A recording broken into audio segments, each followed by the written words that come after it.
It's my job to execute, simple and plain. No matter what, foot, shoulder. Newton takes the snap. He's going to be sacked again. Barrett's got a hat trick. In the end, what this comes down to is Cam Newton. I ain't get the job done tonight, man, and it's frustrating. I wish I could say something other than that, but that's the facts. 24 of 50, he was underthrowing and overthrowing all night long. No matter what physical condition I'm in, I have to be better.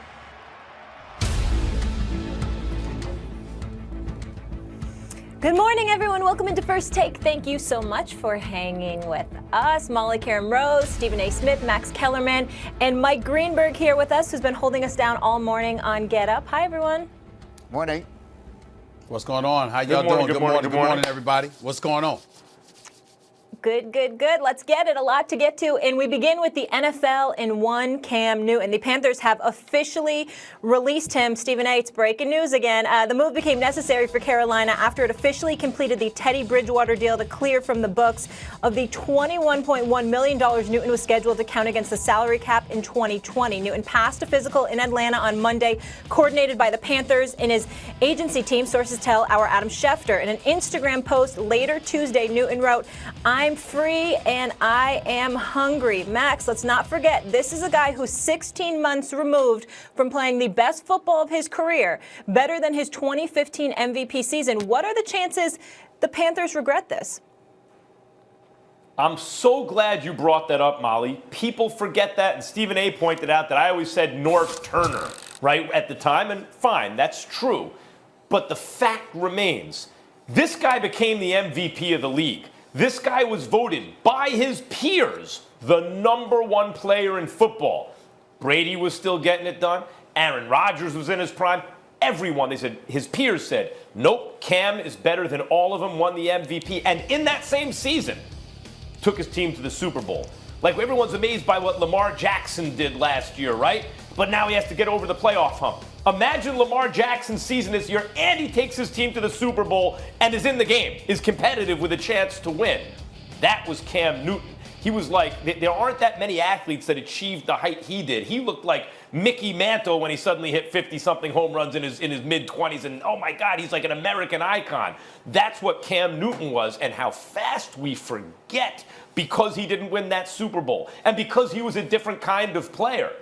But then, as Molly, you said, before he got hurt, he was ascending. He had better passing numbers than ever in his. So the question is, can he be that player again? I think yes, coming off a catastrophic injury, if he can get back to just what he was before this last injury, or most of it, there's a very good chance that Carolina regrets letting him go.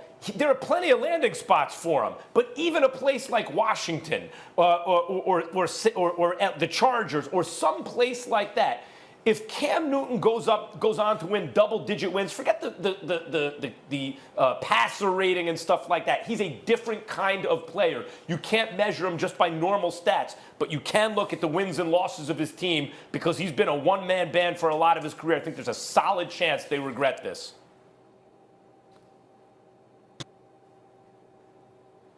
Stephen A.?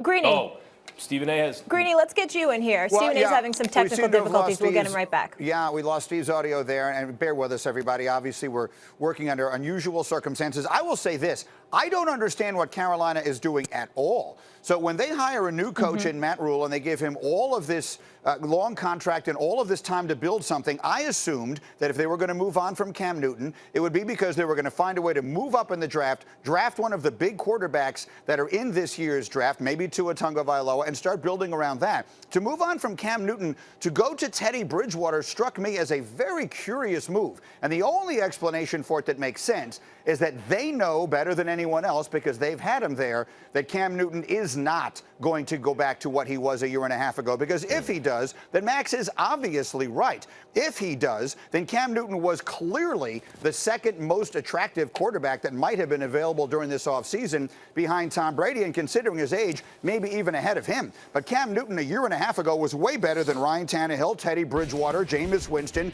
Phillip Rivers, or anybody else who might have become available. So Carolina must know, or you would assume knows something the rest of us don't, or why would they have made this decision in the first place? Signing Teddy Bridgewater is kind of doing a little bit of both and thus none of either. They're not really starting over again. They're making a lateral move at best, and if Cam is healthy, he's better than Bridgewater. So I don't understand what Carolina's doing at all, and if Cam is healthy, I think he has a chance to be a great quarterback again because he always has been.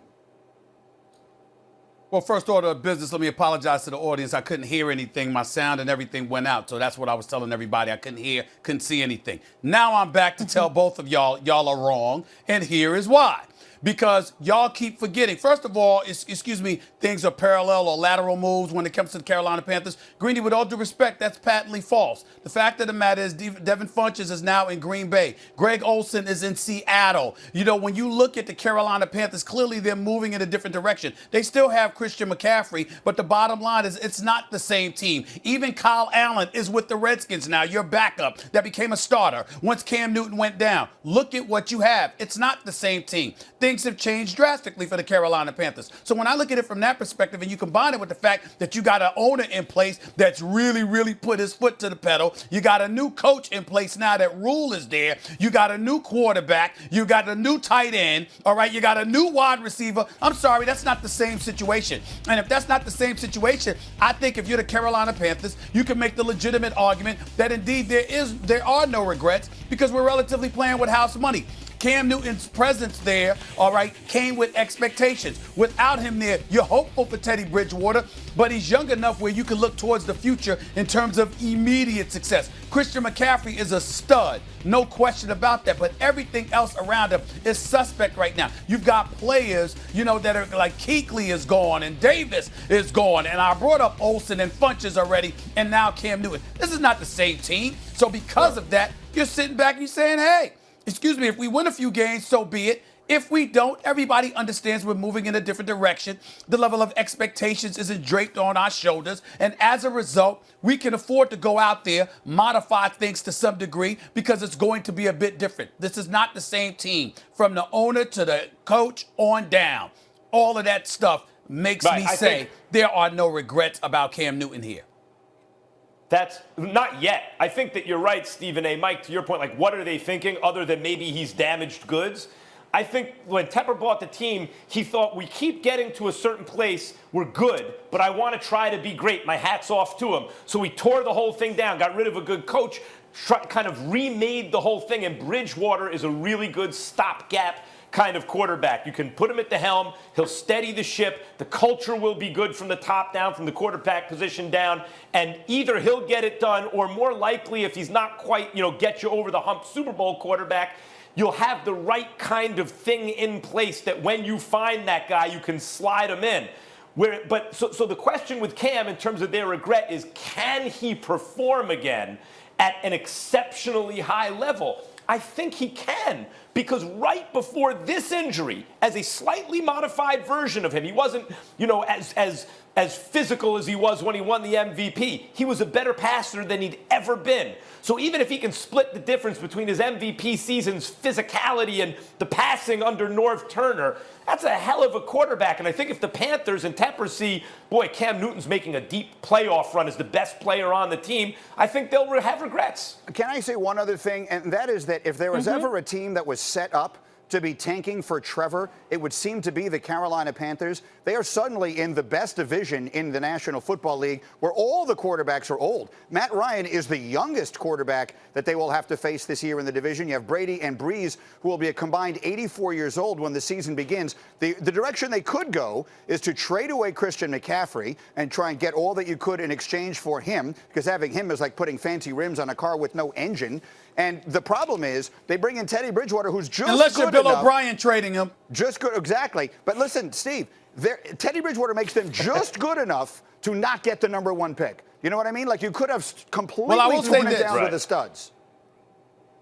I'm not. Listen, the only reason I would be a proponent for trading Christian McCaffrey is because I got love for the brother because he's such a stud and he's underappreciated as far as I'm concerned. He's big time and he doesn't deserve to be in a rebuilding situation. Outside of that, if I'm the Carolina Panthers, there's no way in hell I'm letting him go. On my last point, nobody has said this, but I said this to you on Get Up before we transitioned here to First Take, Greeny. Cam Newton got screwed over, and people need to recognize that. The Carolina Panthers could have let him go earlier.